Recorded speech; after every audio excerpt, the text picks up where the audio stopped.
je suis contre. Du coup, c'est même pas parce que c'est mon adjoint, c'est un frère à moi. C'est ce que j'ai toujours combattu dans Internet. La vie privée des gens, il faut qu'elle la entre parenthèses. Et puis, antécédent, nos querelles, ça ne date pas d'aujourd'hui. Nous avons la tendance, nous avons la façon de concevoir les choses, nous avons la façon d'agir, mais réglons nos histoires entre parenthèses, étaler la vie des gens. Dans Internet, j'ai toujours été contre ça. C'est quelque chose que je ne peux pas applaudir, quoi. Je ne peux pas applaudir ça. Ça, c'est une vie privée. C'est vrai aussi ce qu'il raconte. Donc, entre parenthèses, batte kalopango, batte kate, akanga lopango, toba salate, mutation de la bango lopango, wana vate. Donc, moi, je crois qu'ils ont vie, il y a famille na bango, ils ont cuisine interne. Et l'Internet, on ne peut pas chercher à détruire une personne par rapport à sa vie privée. Mais je préfère parler de l'événement. Je crois que c'est une priorité. Nautique à place de la distraction. Déjà, moi, je suis, à part la communication orchestre, Papa Chéri m'a mandaté chez Amadou Djabir, que je lui représente valablement pour la communication, il y a événement. C'est-à-dire, la cible, les femmes n'ont se éparpillées à travers le monde. Qu'on leur explique comment ça va se passer, parce que les Bélènes de Bazar, jusqu'à preuve du contraire, ils arrivent. C'est un grand événement, j'ai une lourde charge, je préfère parler de l'essentiel, j'ai une vision par rapport à ces femmes, par rapport à l'organisation de ces concerts, par rapport à mon artiste, par rapport à ma femme, tout. Il y a une musique à 4x4 tout terrain, parce que moi j'ai fait partie. Raison pour laquelle on a pu réfléchir à ma organisation. Donc ils ont tort de dire que bon, vas-y, Papa Chéri, voilà, on a pu ça sauter, c'est du n'importe quoi. Concert album, les extrémistes de la bonne musique de Papa Chéri savent qu'il est à la hauteur de tout. Et puis disque au moment de comprendre. Donc, si peut-être vous voulez parler de Ferré, ça c'est au niveau du producteur. C'est le producteur, c'est le producteur qui paye. Voilà, les artistes ont presté. Mais pour dire que Papa Chéri ne saura pas, il faut faire appel à Ferré pour le voir. Franchement, les gens se trompent, c'est des mauvaises langues. C'est des mauvaises langues. C'est des mauvaises langues. Kissinjora, c'est notre sœur. C'est notre sœur. Elle est passée aussi chez nous. Il n'y a pas de souci. Tout ce qu'elle a eu à raconter, ça n'engage qu'elle. Papa Chéri a un grand cœur. Un grand cœur. C'est un humain. À part qu'il est artiste, c'est un humain. Nous pouvons saluer Mabé, croyant que nous saluons Mabé. Seul Dieu sait. Mais Yémoko a gardé rancune parce que X personne, Y personne a raconté n'importe quoi sur moi et que voilà, le jour où il me salue, n'a répugné, non. Avant la race, il y a bateau en été. Il y a un monde qui toujours et bateau tout va trahir. Quel que soit le patron, va raconter n'importe quoi, va injurer, va dire ça pour jeter le pot de banane à cet artiste à tomber. Or, Papa Chéri, c'est un artiste où nous avons beaucoup. La preuve année, moi j'ai écouté Papa Chéri dire que son sponsor légal c'est son Dieu Jéhovah. Notre ligne na ndeko tout au balandaka Congo bisengo. Merci na Seigneur Jésus-Christ wa kokutanga na bino na babone ou vimé balingaka mona l'artiste. Merci na Pauline Ngengo kabeza éducation. Merci na l'aide de BCBG na sima caméra na kobo sanate mama medini sema motema tous pepele ya mbetolo famille bongende mwana bandala tongo na komana siko mwana Paris bandana na Paris no morati ya kokaboleza te na kobo sanate Sarah Ramazan ndemo na ngai vimé na peso mote na musika na papa na mwana na kati ya palais l'autre zali na Joro et par rapport à concert à Zobé, téléminé les zongi, l'actualité, les zongi, l'envoi, ils ont ça dans le salat, on reçoit la sola clan Wenge par rapport à M. Bazoli là. Est-ce que Wenge est sangani, Wenge a dansé, est-ce que Wenge pas perdant mon tout le monde encore à soliste, est-ce qu'il y a Tikaba, na TOP, pour l'été à Rosangato, la Jimmy Panosa, à Cannes ici. ya koluka mpe kopesa ata mbongo mpe na famille na bango mpe ata un plus na kati ya wenge 4x4 ya wenge oyo esala succès wenge oyo lelo bato mosusu bazoloba estce bakoyemba bien par rapport milongo bazalaka nango toza na duro etumeka kosola na ye lesage moto asolaka bien moto vraiment avandaka na bato malgré bakombele kaka ebele mais lelo akoma kolonga bakombango alonga mpe bango. Bonsoir. Salut mon frère. Bonne santé. Très bien, merci. Santé la bien, Zambé. À vous battre là, toi on a bien, je crois que c'est l'essentiel. Malgré les combats, malgré les difficultés, nous sommes dans la vie, mais le long de récite et qu'on a par rapport à la production, tout y a vu. C'est ça un homme. C'est ça un homme. Moi je dis tout de suite que l'échec est Zalara. Tant Batobalouki va mettre à genoux, va faire tomber au ticali à terre, c'est ça l'échec. Mais un homme, même si on te met à genoux, il faut faire un effort pour te relever. Donc moi je ne pouvais pas croiser le bras, d'autant plus que j'étais déterminé. Je me disais, il faut que j'arrive au bout de mes pensées, de mes projets, quel que soit, Batobago, le kababwa, kabapot de banane, pour rien, pour faciliter chute Nabiso. C'est comme ça avec les Congolais. Les Congolais, ils ne veulent pas voir une personne s'épanouir. Ils ne veulent pas voir une personne assise. Ils ne veulent pas voir une personne qui aide les gens. On a toujours pas combattre. Mais bon, Jéhovah est juste. Les dieux que moi j'ai prié juste. Donc c'est lui qui combat à ma place.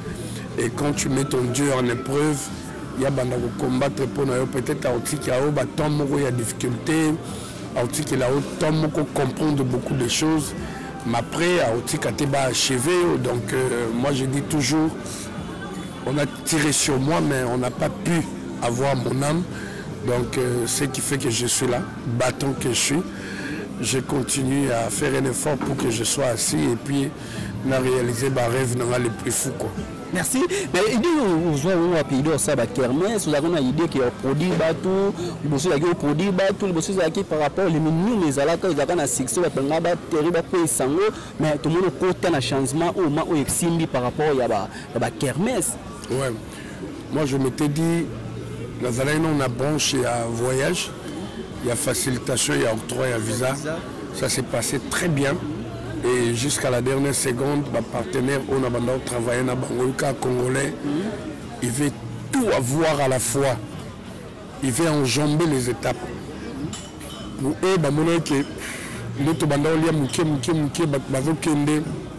c'était pas suffisant pour eux. Il fallait qu'il y ait un immeuble et puis ils ont abusé. Voilà, comme moi j'étais à l'affiche, il y a agence. Et je travaillais avec eux. À la dernière minute, ils sont partis avec beaucoup d'argent. Et je devais assurer. Et c'était pas facile, je l'avoue tout à l'heure, que c'était pas facile, mais bon, Dieu est juste. Tout à l'heure. Parce que conscience quelque part est reproché malgré que j'ai fait de mon mieux pour être réglo avec tous mes clients là. J'ai eu à rembourser,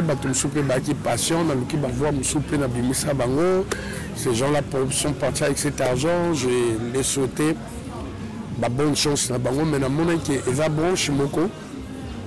le col a dépendre de les intermédiaires rebelles, les consuls, les ambassades, les commissionnaires, ça crée tout de la nuit. C'est mieux de se focaliser. Faire investir que ça marche ou pas, on est responsable à faire. Il y a un bon choix de voyage, j'ai mis de côté. On a plus d'activités culturelles, la récréation, on a plus la production parce que tu peux faire une production que ça marche ou pas, tu assures. Mais au moins, on a pour dire. J'étais ton partenaire, j'avais misé autant, le coup est simulté, il faut brûler. Non, c'est moi-même qui assure. Et les affaires, il y a un temps où on m'a dit, un temps pour Kitty. Alors j'ai choisi ma branche où on a investir, on a s'investir à fond. Et puis on a récolté, réussite ou échec, j'assume sans pour autant qu'il y ait des soucis. Parce que dans ma voyage, il suffit qu'un mouton qui était comme d'interprétation. Avec escroc, alebiso mbongo et ça là qui boy ore msusu yote et va na yote parce que belé a battu ya client on nga na voaki pendant période de faire un voyage ils allaient par rapport à une mission à biloté ya ki mutake a commis ah vous avez comment pas si boy yo commis en deni ah c'est grâce à Millennium de Roger Ngado. C'est comme ça de bouche à l'oreille nous avons la clientèle de belé si ba ko abuser après voilà pourquoi j'ai mis de côté dans nos banches là. Cela ne veut pas dire que je ne le fais pas. Nous avons un couloir où ils sont très sûrs. On a mon tête à tête, on a un consul, on a une ambassade. Mais on a commencé à plus pour la famille et les intimes. Il y a les bandes dans encaissé après mon respect. J'essaie d'éviter l'expérience rend sage. Il n'y a pas de microbes. Il y a un bastondi. Comme appelle les 5 à foutre à te dadi nana moi souci zilata les 8 ou les 10 ils affaire nanga moko il ba na poto ba patienter non patienter nanga ba ya ba baebok muso a foutre muso pas foutre habiter na quel année ils affaire nanga moko j'assure donc ils ont le cas de temps en temps et simba te ils affaire nanga moko. Donc, on a été moto qui a plainte na parquet parce que ça n'a pas été. Et voilà, tu traduire le jeune gars de la justice. Non, donc je préfère. Mais au bête, les musiciens, toujours bête, musiciens, ils appellent nous sommes au la Roger Nazara, BCBG, il y a une BCBG, Kobo, bête, tout le monde, papa chéri, bête, qui hérité, Watanabe, ou est la bateau, bazara, microbe, papa chéri, t'es tout occupé. D'abord, papa chéri n'est pas jaloux. Et papa chéri avait un souci. L'artiste est Moroté.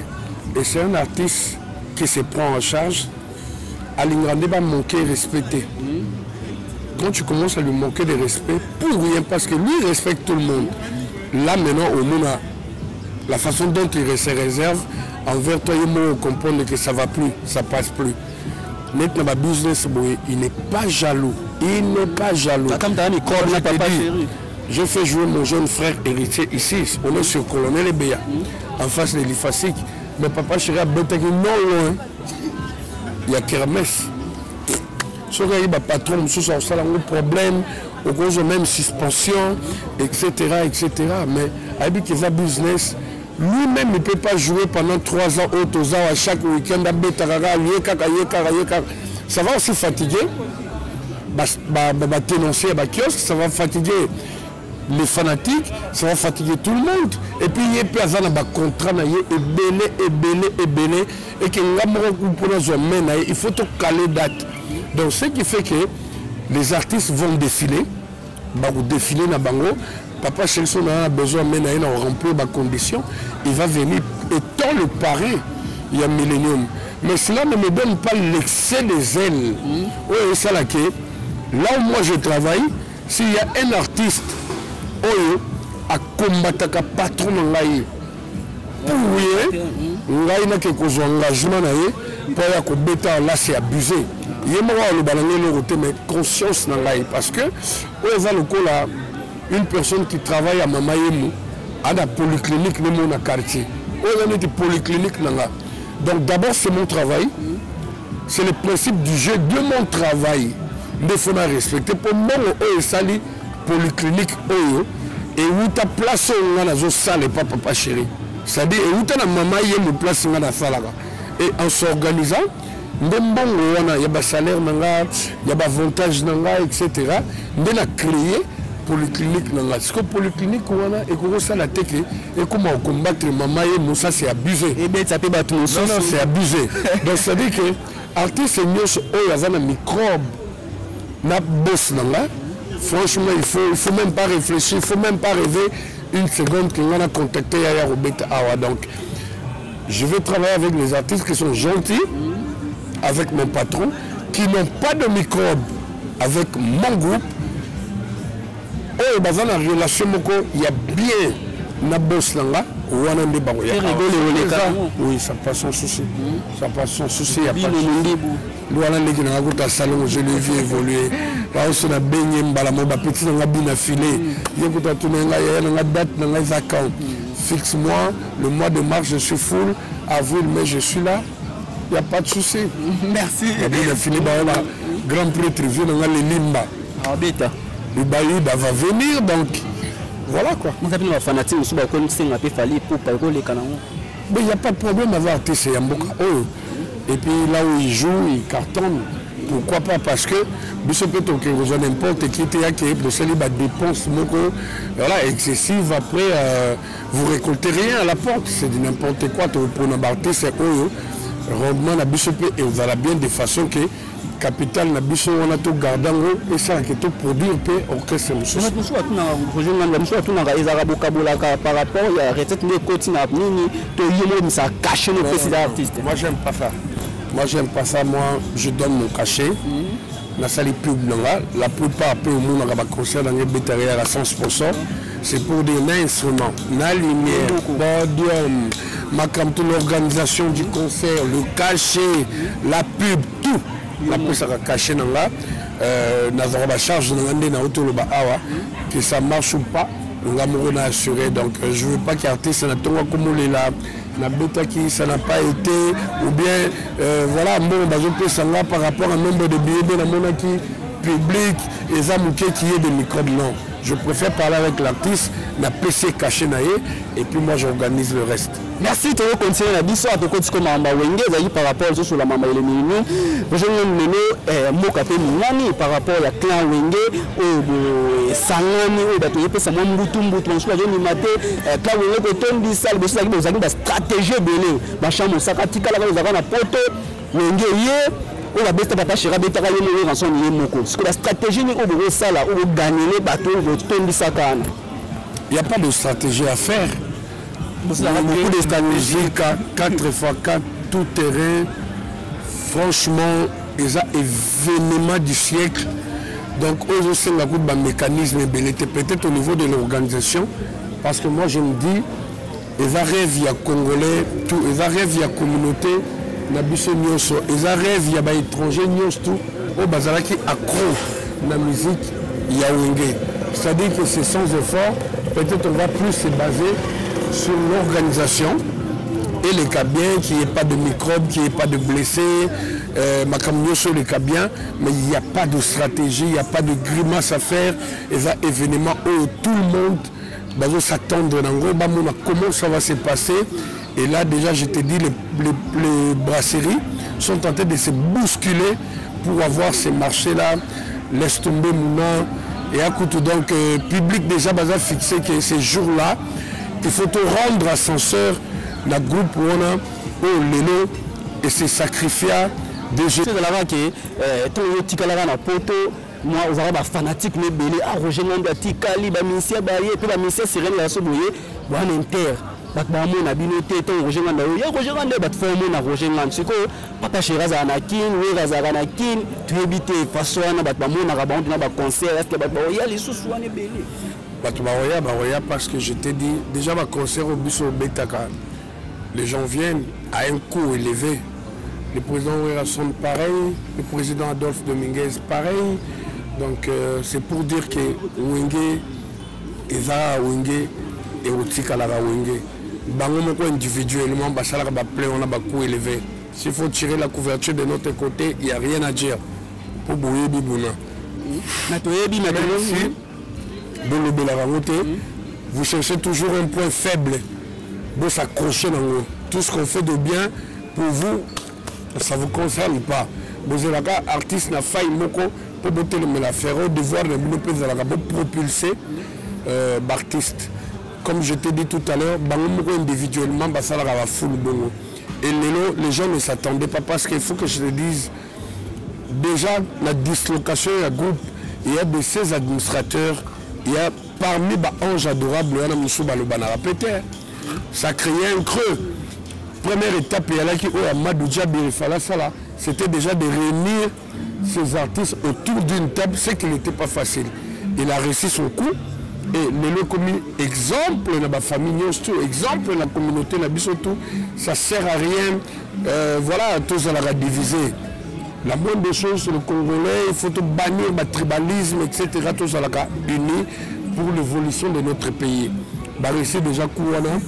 Deuxième coup, ils ont tout sur un même podium. Ça va se passer comment? Ils ont suspense aux Congolais tout.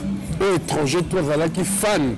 il y a musique, il y a Wenge, musique à 4x4 avec Kyrie et Rotala. C'est pour dire, stade où moi je mets ma main à couper, tu verras ce qui va se passer. Et déjà, ma délégation, je de partout. Les États-Unis, la France, l'Afrique du Sud, Éthiopie, Lubumbashi, ma province. Et du coup, même écoute, Bétamité, il y a déjà les invitations au bateau Solana producteur qui après ces concerts là-bas qui vont se produire ailleurs.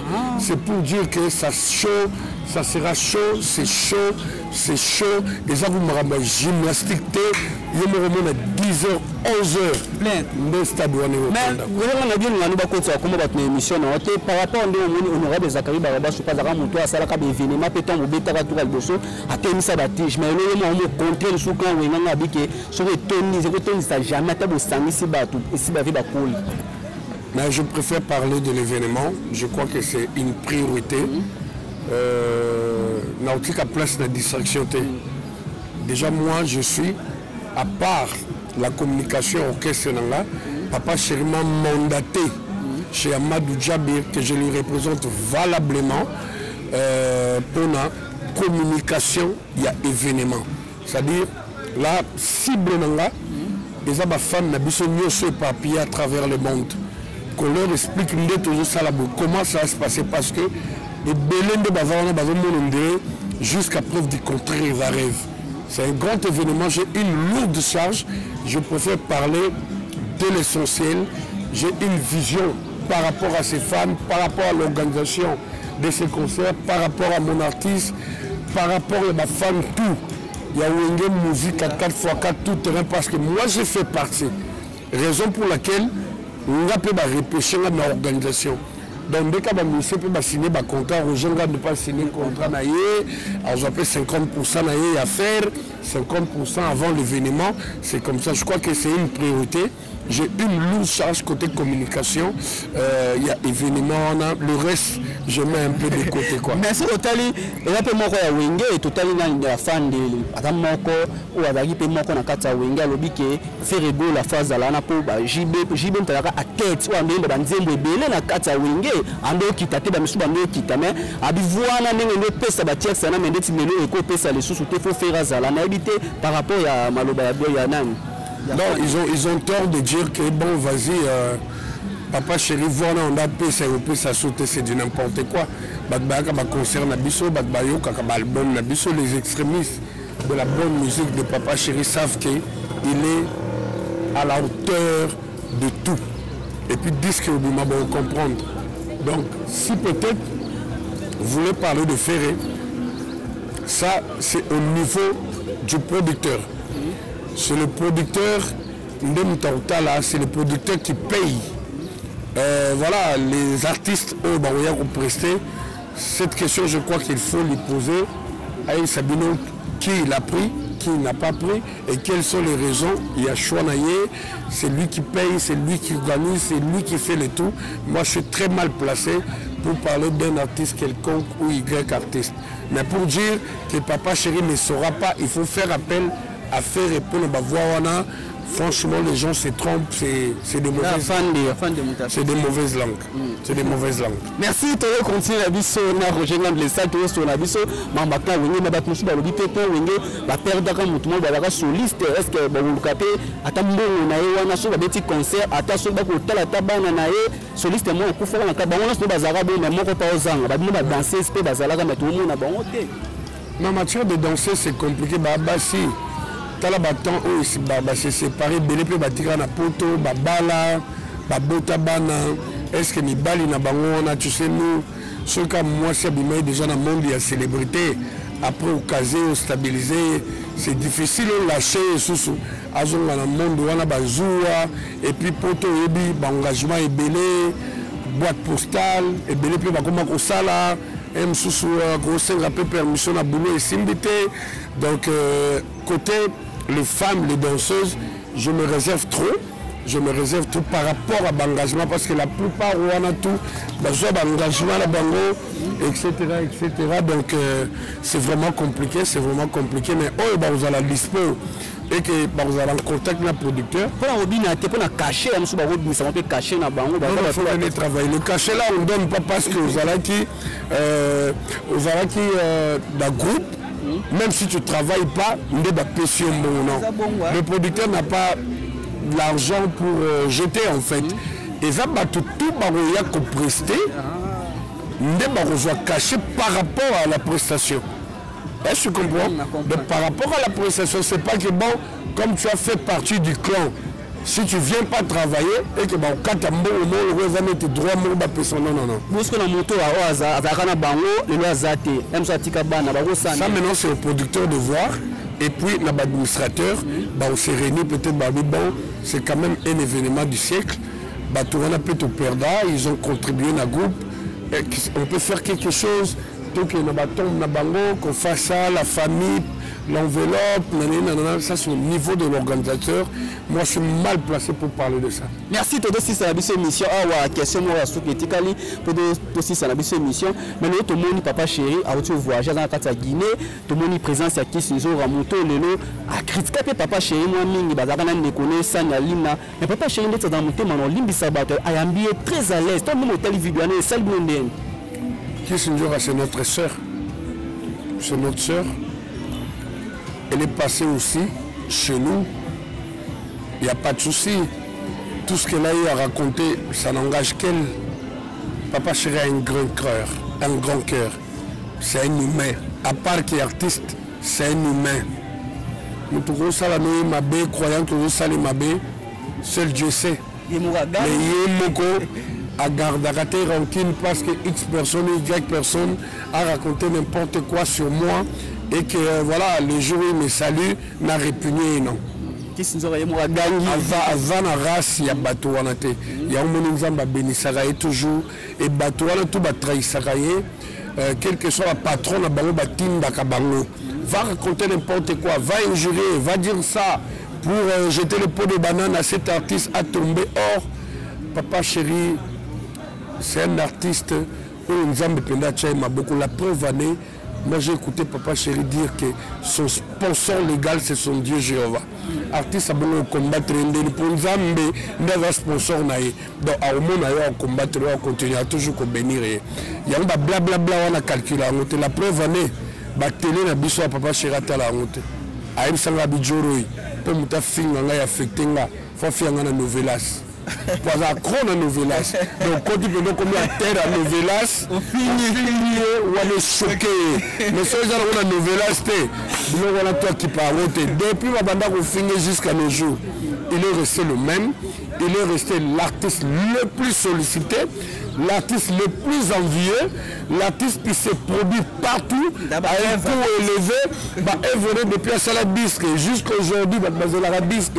Mais c'est le seul artiste où ils ont les manifestations sérieuses, au mariage, les politiciens, les businessmen, les étudiants, maman maraîchère, Bissoma Kermès, tu vas tirer bras de notre côté pour que Papa Chéri soit là, pour te dire que quand il joue, tout se transforme en or. Tout ce que Papa Chéri touche se transforme en or. Ce que ma fille, on a mis sur le combat, on a tout battu la salle avec elle. J'ai juste papa.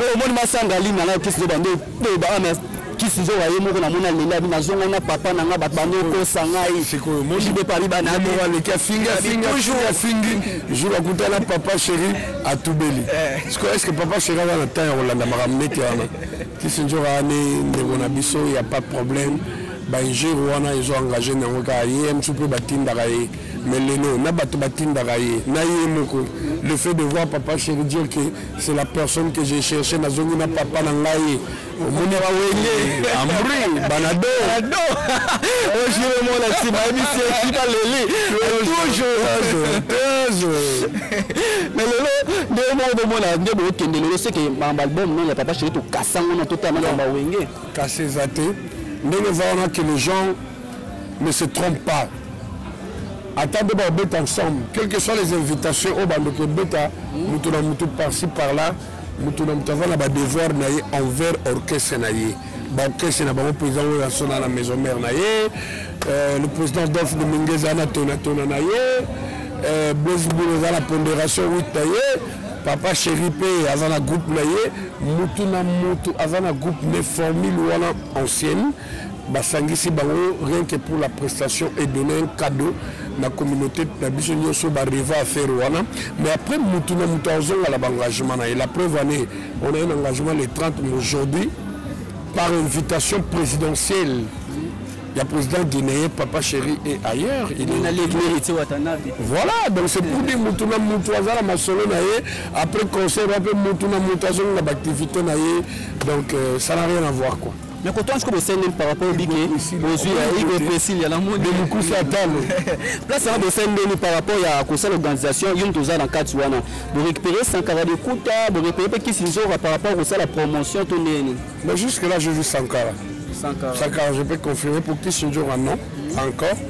Mais moi, j'ai vu 140 parce que s'ils ne fait plus partie de Wenge. Il fait plus partie de Wenge. Il fait partie de la famille. Il fait partie de la famille. Mais au moins son cara, il fait partie. Na clan Wenge, tu récupères que tu es à Zalaka déjà. Mais qui c'est ce là qui est pas mis que là moi la Wenge, l'homme n'a classé batou. Mon point c'est blaté, mon déplace. Est-ce que ça le binga dans le Baksani? Merci Olo Itozo sur service émission merci dans les cognos sur balanda biso na Congo bisengo pour ningo merci na mami milinze mamotema tout ce que pele mbeto le service émission awa blancha musaka tango et nani tshoko tango tala remission excusez tango tala internet sur façon de bakomo kumbela ngo mais le grand a joué au moko aux responsable aux moko posa grand na kati ya BCBG na Orchestre Papa Chéri tant au monde qui ba moko tatin la vie privée ya ba comme na moto bo travail kané bo mener pe orchestre moko Blacha Mosaka ken penalty ko sa famille nae ba on a Zakari Baraba so ko sa famille ko talent na TV ko ba ki to te kalupango na bango ba mama leki na bon place on ko lo ba. Je suis contre. Du coup c'est même pas parce que c'est mon adjoint, c'est un frère à moi. C'est ce que j'ai toujours combattu sur Internet. La vie privée des gens, il faut dire qu'elle a entre parenthèses. Et puis, antécédent, nos querelles, ça ne date pas d'aujourd'hui. Nous avons la tendance, nous avons la façon de concevoir les choses, nous avons la façon d'agir, mais réglons nos histoires entre parenthèses, étaler la vie des gens. Internet, j'ai toujours été contre ça. C'est quelque chose que je ne peux pas applaudir. Quoi. Je ne peux pas applaudir ça. Ça, c'est une vie privée. C'est vrai aussi ce qu'il raconte. Donc, entre parenthèses, batte kalopango, batte kate, akanga lopango, toba salate, mutation de la bango lopango, wana vate. Donc, moi, je crois qu'ils ont vie, il y a famille à bango, ils ont cuisine interne. Et l'Internet, on ne peut pas chercher à détruire une personne par rapport à sa vie privée. Moi, personnellement, dans le cas par là, je subis, je sais ce que ça coûte dans la société et je ne tolère pas ça. Internet, même Bassi, Mibali, Bana, comment on règle, querelle, antécédent Internet. Je suis vraiment contre. Mon couple, mon balana, bana. Les jours où se séparer pour comment ils ont sauté, c'est l'Internet. À Salibo, à afficher Moutakalane, à Kendaboy, à Kendakab. Non, je suis contre ça. Quoi. Merci. Merci aussi, Sinabiso. Dernier message, nous, par rapport à nous, par rapport à Wenge, clan Wenge, par rapport à BCBG, on est nous, Bozali Banda Mboka, Bobusano album, Tema Bozo Voyage, Bobusano album, Tema Bozo Beta partout, par-ci, par-là, au Bozo de Kaboti, Kaba Prince. Voilà pourquoi Papa Chéri Baka Power. Les fanatiques les puissants. Puissance. Tout le monde attend un matara podium. Aïra ba yojine ba puissance. Power. Il y a une force. Il y a artiste. Fantasy, c'est ça grimasté. Il n'y a pas de fantaisie, il n'y a pas de gymnastique.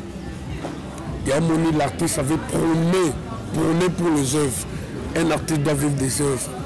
Sans album, il y a scandale partout. Il y a une défense. Le monde n'est pas parler le mot Zolo Baba, parce que ça va au Kansaluka, tu as cassé balai qui n'a biso, tu as Kansaluka, tu as tout fait bango, tu as dit le rabiso aussi là, tu as dit non, mais place en Zokangamana, on a pour 3 missions à tes papas chez Razolo. Wenge Silaten, so ici là, Nani, quel est cet artiste qui a fait plus que Wenge? Ou bien qui a fait Wenge Sala? Mais qu'on se le dise, moi je n'ai pas foi aux yeux, personne.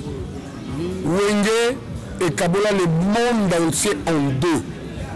C'est-à-dire, Bona, tu as ta copine, Am ta président Ouera, Yozam ta papa chéri, Bokabouani. Si vous avez une soirée passée ensemble, soirée baby. Dans l'entreprise, dans la société, chef à personnel ou le DG, je ne sais pas qui. Le quoi ta papa chéri, Yom ta président Ouera. On a demande de plat et comment il retourne, on va occuper ou demander. Voilà, tu as les idées opposées ou le penchant ils ont opposé. L'artiste a soutenu Rosa Moussalate. Dans la rue, n'en parlons pas. Les écoles, préfèrent la banne. Laisse tomber. La famille Kabou. Makambu et Sala, artiste, mon côté, auto Salango. Ce stade-là, on a rempli ça à combien de reprises? Que X a eu présent, mais attends,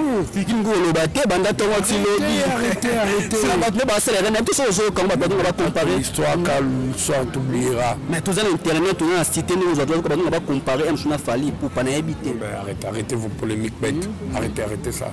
Je parle de Wenge, je parle de ce que Wenge a fait et je l'ai bien souligné en rouge. Je prends mes responsabilités pour dire aucun artiste, aucun groupe, s'il faut aller plus loin, à Sali Makambu, Wenge et Salanamboka. Et on leur doit reconnaissance parce qu'il fallait beaucoup de sacrifices pour Basala Makambu, Basalawana. On vous attend le 30 juin pour rendre Bango ascenseur, pour faire voir Bango que c'est vous ou rien. Ndebo Salike, Bisso Génération, Bisso, ils allaient bercer quoi. Merci. Badosu babi stratégie beaucoup ça va ensemble tenir chez Piana. Bamuna ba filmer ba shooter ba tika ba on bon ata ba rap bamu boza pe ba ba rap ba filmer répétition déjà à 8 clos parce que faut tika la suspense. Non Nathalie Bosso. Non banda nzembo les Rosalami. Il y a suspense autre bombeli public on a déjà ba répétition déjà presque tous les salama ba yebi na ba voter c'est à 8 clos. Seul bus en organisation, même le garde de corps, donc rendez-vous à les 30, au moins un suspense, on va la décider. Masoula Marie-Paul, rien. Non, il y a un pété par rapport à Rosala, Marie-Paul va écarter. Ça, le jour où je vais te mettre en connexion avec le producteur Amadou Djabir, que je salue, l'homme qui a osé et puis il a réussi son coup. Tu vas lui poser toutes ces questions. Merci. Tosis Nabiso, dernier mot na yo na bande kunyo so na la embouteillage mikolo na mboka. Mais biso la mki never disait chaleur moko pas possible. Voilà, Bouti Moussala nous a stressé avec le quotidien qui nous ronge. Boka na place Moussa cité toi la Kalina na Gombe. Commune Papa Chérakoula. Donc c'est à 2 minutes du boulevard. Sur le boulevard du 30 juin. Vraiment, il y a des petites classes. Pour vous accueillir. Kiosque bien. Sécurité totale. Maître Narcisse, Maître Avatar, Maître Fils. Vrai bébé, Gina Kamai, Igwe, Posilia, Febengandou, Nadège. Donc, laisse tomber, Bachade, tu as tabac, tu as ngoulou, tu as poulet maillot, Moutoua Kaba, Bangoulou, vacation, le 2 juillet déjà, tu as dit Kermès, pour juste qu'il y ait un village. Ouais, Kermès m'a permis de pendant heure, la preuve de toi, il faut quand tu as 17h, 18h, sur le Tidia, bandit.